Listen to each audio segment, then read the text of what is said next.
नमस्कार एवं उत्तराखंड में आपका स्वागत है। मैं हूं सुधांशु सारस्वत और सबसे पहले नजर हेडलाइंस पर।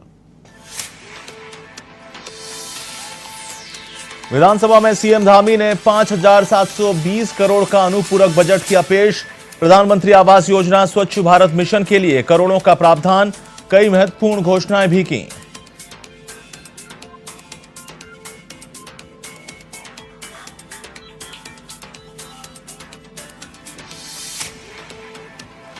सीएम धामी ने केदारनाथ और बद्रीनाथ के तीर्थ पुरोहितों के प्रतिनिधि मंडल से की चर्चा। कहा, देवस्थानम बोर्ड से तीर्थ पुरोहितों के हक को रखा जाएगा ध्यान।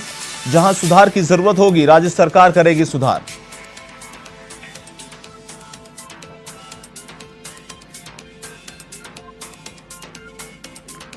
उत्तराखंड में चुनाव से पहले पोस्टर वार जारी। गणेश गोदियाल के पोस्टर को लेकर बीजेपी ने साधा निशाना। कहा, हिंदू धर्म के साथ किसी को खिलवाड़ करने का अधिकार नहीं।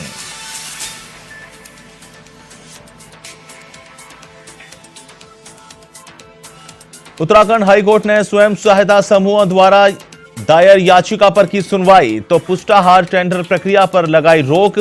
मामले की अगली सुनवाई 3 सप्ताह तक चली।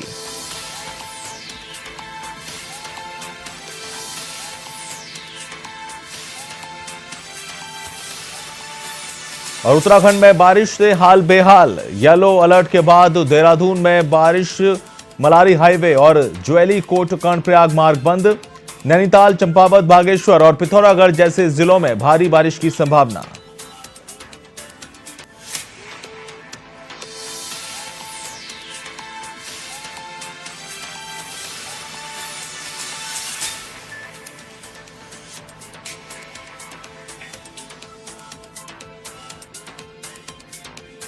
और अब खबरें विस्तार से। विधानसभा में सीएम धामी ने 5,720 करोड़ का अनुपूरक बजट पेश किया। प्रधानमंत्री आवास योजना, स्वच्छ भारत मिशन और जल जीवन मिशन सहित कई योजनाओं के लिए प्रावधान किया गया। वहीं प्रदेश के हाईवे और पर्यटन क्षेत्रों को और विकसित किया जाएगा। मुख्यमंत्री स्वरोजगार योजना के लिए 100 करोड़, मुख्यमंत्री महिला पोषण योजना के लिए 16 करोड़ का प्रावधान किया गया है। इसके अलावा उन्होंने कई महत्वपूर्ण घोषणाएं भी की। मुख्यमंत्री पुष्कर सिंह धामी ने घोषणा की कि साल 2015-16 और 2016-17 में गौरा देवी कन्याधन योजना के लाभ से वंचित बालिकाओं जिनके आवेदन प्राप्त हुए थे, उन्हें सरकार द्वारा योजना का लाभ दिया जाएगा। वहीं बाल विकास मंत्री रेखा आर्य ने सदन में जवाब दिया। उन्होंने बताया कि साल 2015-16 में 11,300 बालिकाएं और 2016-17 में 21,916 बालिकाएं ऐसी थीं जो कन्याधन योजना के लाभ से वंचित थीं। उन्होंने बताया कि 33,216 बालिकाओं को लाभ दिलाने के लिए मुख्यमंत्री ने 49.42 करोड़ की धनराशि देने का ऐलान किया।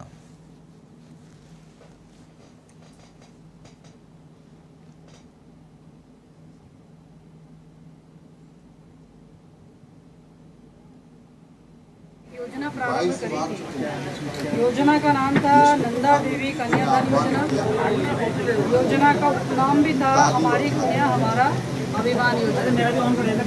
यह योजना जब प्रारंभ करी थी, तो प्रारंभ करने के साथ में इस योजना का स्वरूप है 5,000 की धनराशि पैदा होने पर और 10,000 की धनराशि की इकट्ठी 8 वर्ष तक उस बालिका के नाम रहेगी। इस प्रकार की योजना बनाई।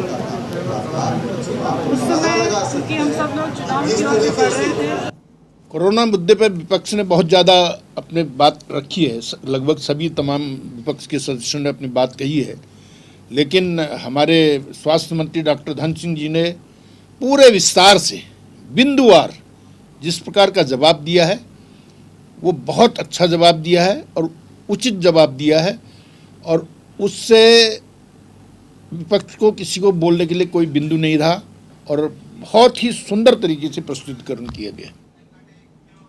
विधानसभा सत्र के दूसरे दिन की कार्यवाही के दिन विपक्ष ने नियम 58 के तहत जिलों के पुनर्गठन का मामला उठाया, जिसमें विपक्ष ने सदन में सरकार को घेरने की कोशिश की।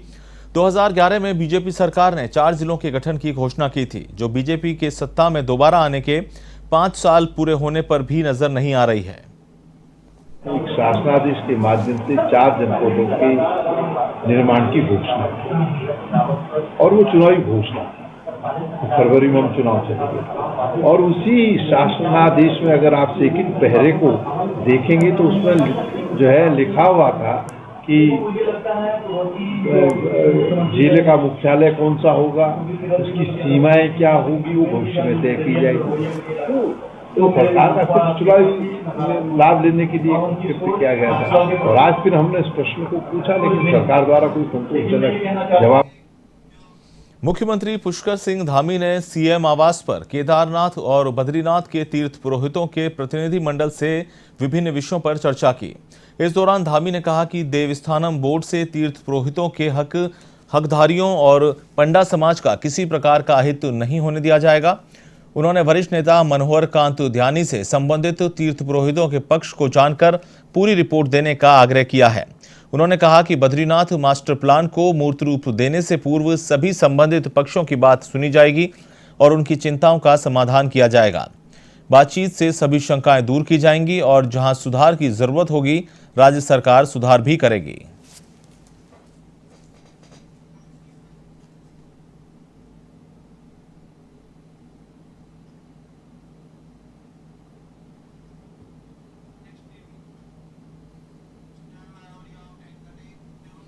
उत्तराखंड के पेयजल मंत्री बिशन सिंह चुफाल ने विधानसभा कार्यालय में जल जीवन मिशन की समीक्षा बैठक ली और संबंधित अधिकारियों को निर्देश दिए कि जल जीवन मिशन के अंतर्गत ग्रामीण क्षेत्रों में जितने भी पेयजल योजना से संबंधित कार्य होने हैं, उन सभी की सितंबर माह तक पूरी डीपीआर बना लें ताकि उन पर शीघ्रता से कार्य प्रारंभ किया जा सके। उन्होंने अधिकारियों को यह भी निर्देश दिए कि भारत सरकार के स्तर से जो योजनाएं स्वीकृत होकर आ जाती हैं, शासन से उन योजनाओं की अग्रिम प्रक्रिया में देरी न की जाए, बल्कि शीघ्रता से उनके टेंडर शुरू कर दिए जाएं।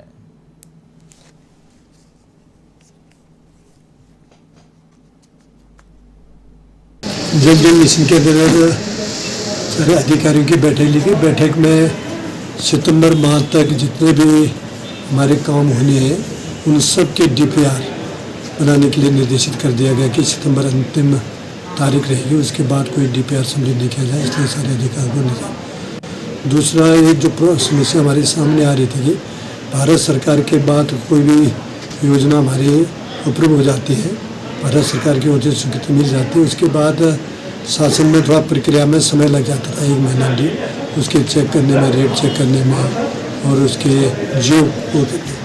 तो इसलिए हमने कहा कि भाई जो भारत सरकार से अप्रूव जाए तो तत्काल उनके टेंडर को बता दीजिए।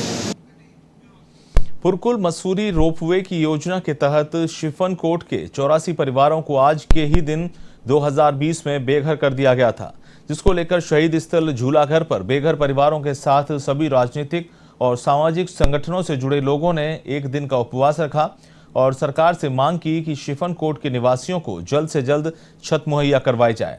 इस मौके पर विभिन्न वक्ताओं ने अपने विचार भी व्यक्त किए। साथ ही निर्णय लिया गया कि 2 सितंबर मसूरी गोलीकांड के दिन यहां आने वाले नेताओं को काले झंडे दिखाए जाएंगे।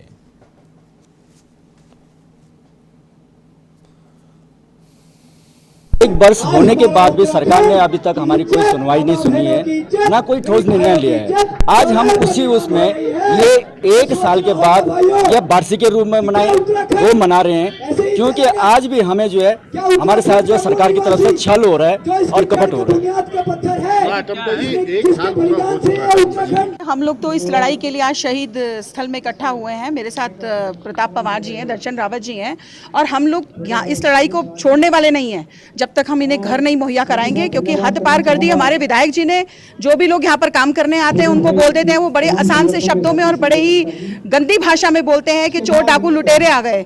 आज लगभग 1 वर्ष हो गया है शिफनकोट को टूटे हुए और आज संघर्ष समिति द्वारा यहाँ पर धरना प्रदर्शन आयोजित किया गया। मैं है कि बड़े दुर्भाग्य की बात है कि शिफनकोट वालों के घर तोड़े गए 1 साल पहले। मैं 2003 से लेके जब मैं दोनों टर्म में रहा तो मेरा अपना प्रस्ताव है कि 84 परिवार को पहले विस्थापित किया जाए, तब जाके वहां पर ट्रॉली लाई जाए, या पहले पार्किंग का प्रपोजल था। सारी बातें सरकार को जमीन दी है। उत्तराखंड कांग्रेस चुनावी तैयारियों में जुटी है। ऐसे में 3 सितंबर से कांग्रेस परिवर्तन यात्रा निकालने की तैयारी कर रही है, लेकिन इन सबके बीच हरीश रावत जमकर जय श्री गणेश बोलते नजर आ रहे हैं। अब हरीश रावत ने गणेश गोदियाल को लेकर पोस्टर जारी किया है, जिसमें गणेश गोदियाल भगवान गणेश का आशीर्वाद लेते दिख रहे हैं। पोस्टर में गोदियाल किसी पर सुदर्शन चक्र तो किसी पर तीर चलाते दिखाई दे रहे हैं। इस मामले में बीजेपी ने कांग्रेस पर तीखा प्रहार किया है। बीजेपी के प्रदेश अध्यक्ष मदन कौशिक ने कहा कि हिंदू धर्म के साथ किसी को खिलवाड़ करने का कोई अधिकार नहीं है। जनता सब देख रही है और वह कांग्रेसी के साथ खड़ी नहीं होगी। हाँ, मैंने यही कहा कि जो लोग सोनिया को देवी बता सकते हैं, जो लोग राम के कह सकते हैं कि राम भारत में हुए ही नहीं, जो लोग और लगातार इस प्रकार एक हिंदू धर्म के प्रति एक अनास्था जैसी रख के काम करते हैं, तो ऐसे लोग कुछ भी कर सकते हैं, लेकिन हिंदू धर्म का अपमान करने का अधिकार किसी को नहीं है। और आप निश्चित मानकर चलिए, ये जिस प्रकार का वातावरण है, ये कोई भी पसंद करने वाला इनको नहीं है। उत्तराखंड में विधानसभा चुनाव जैसे जैसे नजदीक आ रहे हैं, वैसे वैसे कांग्रेस लगातार सक्रिय होती हुई दिखाई दे रही है। जनता के बीच भाजपा की कमियों को उजागर करने के लिए नए नए दायित्व भी कांग्रेस संगठन अपने पदाधिकारियों को सौंप रही है। इसी कड़ी में मीडिया प्रभारी की जिम्मेदारी संभालने के बाद गरिमा दसोनी ने पहली बार ऋषिकेश में पत्रकार वार्ता की। उन्होंने सत्तासीन सरकार पर जमकर निशाना साधा। आरोप लगाया कि कम समय में 3 मुख्यमंत्री बदलकर भाजपा ने खुद ही साबित कर दिया है कि वह सत्ता चलाने में नाकाम साबित हो रही है। कोरोना काल के दौरान भी सरकार मरीजों को व्यवस्था नहीं दे पाई। दिसंबर तक 100% वैक्सीनेशन करने का दावा भी भाजपा का खोखला साबित होगा।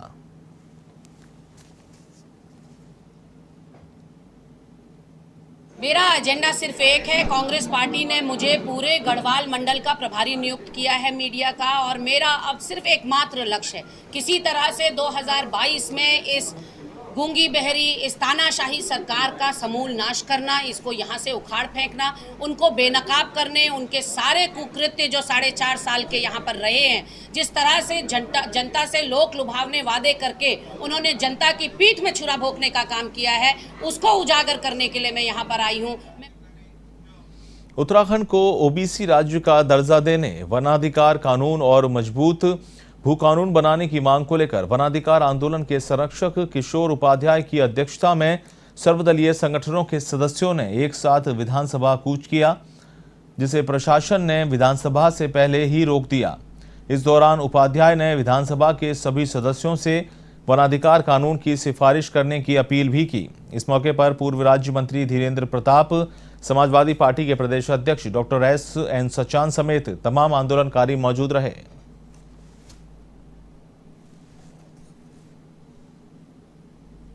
उसके जो टर्म एंड कंडीशंस हैं उनको अगर आप पढ़ेंगे तो पूरा के पूरे उत्तराखंड के लोग, सभी जातियां जो हैं वो 27% आरक्षण की परिधि में आ गई होती। तो अब जब केंद्र सरकार ने आपको ताकत दी है कि आप और जातियों को उसमें जोड़िए, तो ये सही वक्त है जब विधानसभा प्रस्ताव पारित कर सकती है कि सारे उत्तराखंडियों को ओबीसी मांग। पहली मांग ये है। दूसरी मांग थी कि 2006 का जो वनाधिकार कानून है उसमें कहा गया है कि जो वनों के बीच में रहने वाले लोग हैं। उत्तराखंड सरकार की ओर से पर्वतीय क्षेत्र में लगाए गए विकास प्राधिकरण को लेकर अब तक स्पष्ट नीति नहीं होने से अल्मोड़ा में जिला विकास प्राधिकरण हटाओ मंच की ओर से राज्य सरकार के खिलाफ मोर्चा खोला गया है, जिसमें पूर्व विधायक मनोज तिवारी ने कहा कि भाजपा सरकार ने जन विरोधी फैसले लिए हैं, जिसका विरोध किया जा रहा है और जिला विकास प्राधिकरण को समाप्त करने की मांग की जा रही है। वहीं नगरपालिका अध्यक्ष प्रकाश जोशी ने कहा कि सरकार की ओर से जिला विकास प्राधिकरण को स्थगित किया गया, लेकिन इसको लेकर कोई आदेश नहीं जारी किए गए हैं।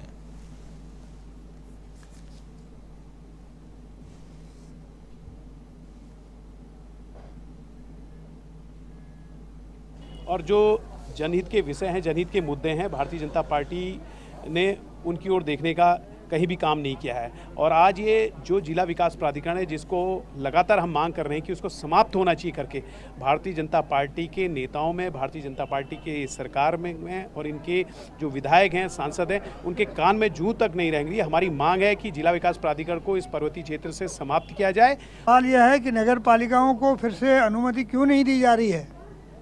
जो 2016 से पूर्व की जो व्यवस्था थी उसको क्यों लागू नहीं किया जा रहा है। जिस कानून के तहत सरकार ने नगर पालिका को प्रतिबंधित किया था उस कानून को क्यों नहीं हटाया जा रहा है उसको। सरकार दो मुहे बात कर रही है, एक और सरकार कह रही है हमने स्थगित कर दिया, और दूसरी ओर नगर पालिका को मानचित्र स्वीकृति का अधिकार नहीं दिया गया है। इससे लोग भ्रमित हैं और आज ये स्थिति है कि आज मनमाने तरीके से भवनों का निर्माण शहर के अंदर हो रहा है और कोई अंकुश उनके ऊपर नहीं है, अतिक्रमण भी हो रहा है, जिसके लिए मैं कहना चाहता हूँ कि ये सरकार पूरी तरह से जिम्मेदार है। जो अतिक्रमण हो रहा है उसके लिए सरकार ही पूरी तरह से जिम्मेदार है, क्योंकि आज कोई कानून व्यवस्था इसने चौपट कर दी है। नगर पालिका के पास अधिकार होता था, नगर पालिका सब चीज़ देखती थी। 12 मीटर से ऊपर अनुमति कभी नहीं दी गई, लेकिन आज मनमाने तरीके से लोग मकान बढ़ा रहे हैं, ऊंचाई भी बढ़ रही है मकानों की और अतिक्रमण भी हो रहा है। तो आखिर लगता नहीं है कि कहीं प्रदेश में कोई सरकार है। विकास खंड पोखरी में अखिल भारतीय विद्यार्थी परिषद इकाई की आगामी प्रांत अभ्यास वर्ग की समीक्षा बैठक की गई। बैठक विभाग संगठन मंत्री चैन सिंह रावत ने ली। इस बैठक में विभिन्न मुद्दों को लेकर चर्चा की गई। आपको बता दें कि अखिल भारतीय विद्यार्थी परिषद उत्तराखंड की इस वर्ष चमोली में प्रांत अभ्यास वर्ग होने जा रहा है, जिसको लेकर तैयारियां जोरों पर हैं।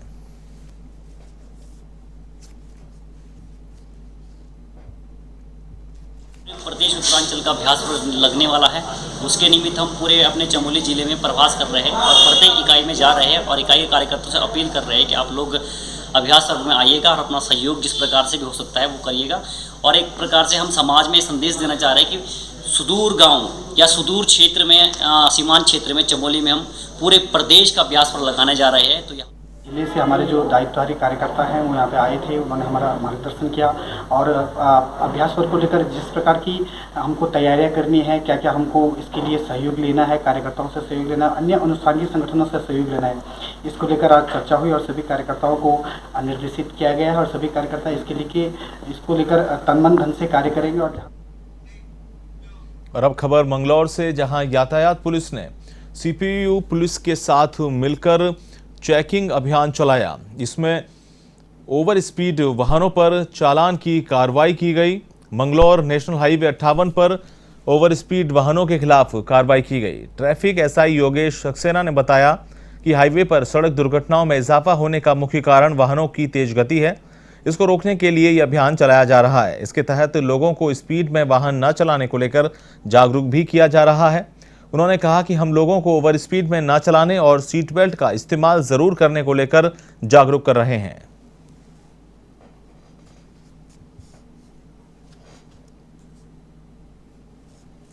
जनता है जो भी इस रोड पे अपने व्हीकल लेके चलती है, दुर्घटनाओं को देखते हुए जो हमारी अनावश्यक रूप से दुर्घटनाएं होती हैं उनकी सेफ्टी के लिए ट्रैफिक द्वारा और सीपीयू द्वारा यहाँ मंगलौर हाईवे पर ओवर स्पीडिंग के चालान किए जा रहे हैं ताकि दुर्घटनाओं की संभावना को कम किया जा सके। और अब खबर उत्तराखंड के बागेश्वर से, जहां जिला पंचायत सदस्यों के समर्थन में कपकोट के पूर्व विधायक ललित फणसवाण की ओर से उपवास किया जा रहा था, जिसे अपर जिलाधिकारी ने जूस पिलाकर आंदोलन को समाप्त करवाया। फसवाण ने कहा कि वह लोकतंत्र की हत्या नहीं होने देंगे, अंतिम सांस तक लड़कर जिला पंचायत सदस्यों को न्याय दिलाएंगे। इस दौरान जिला कांग्रेस कमेटी ने जिलाधिकारी को ज्ञापन सौंपकर फसवाण और जिला परिषद सदस्यों के आंदोलन को अपना समर्थन दिया।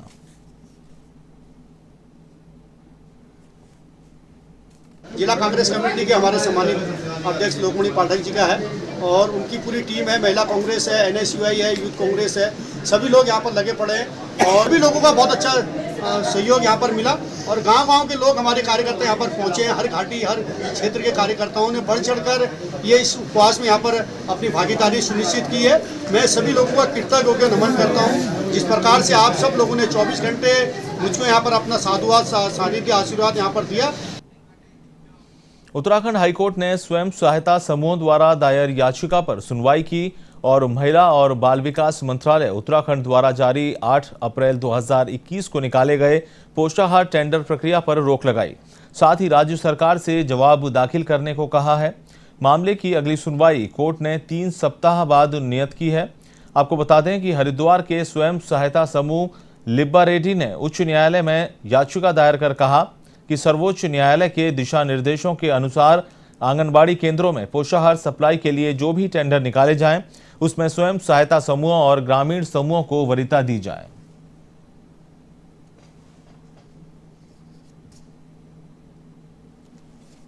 याचिका दाखिल करी थी आज गुरु चेतना स्वयं सहायता समूह लिब्बा रेड्डी हरिद्वार की तरफ से। उसमें पिटिशनर द्वारा जो 8/4/2021 को महिला एवं बाल विकास निदेशालय उत्तराखंड द्वारा जो टेंडर नोटिफिकेशन जारी किया गया है उसे चैलेंज किया गया था। उनका ये कहना था कि सुप्रीम कोर्ट द्वारा लगातार ये व्यवस्था दी गई है कि जो आंगनबाड़ी केंद्रों में जो पुष्टाहार की सप्लाई के लिए जो टेंडर निकाले जाएंगे या जो भी प्रक्रिया की जाएगी उसमें स्वयं सहायता समूहों को और ग्रामीण समूहों को वरीयता दी जाएगी।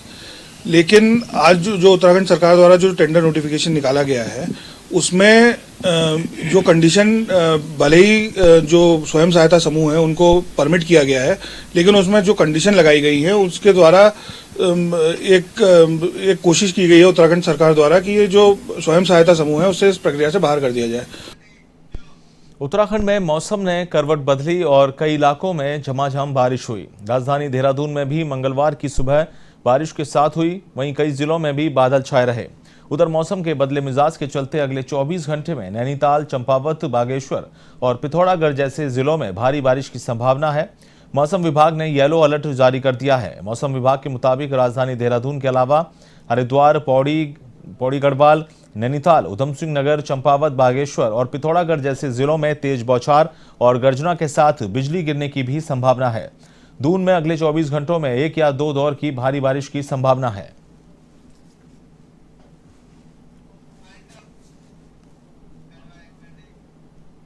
फिलहाल A1 उत्तराखंड में इतना ही। मुझे दीजिए इजाजत। नमस्कार।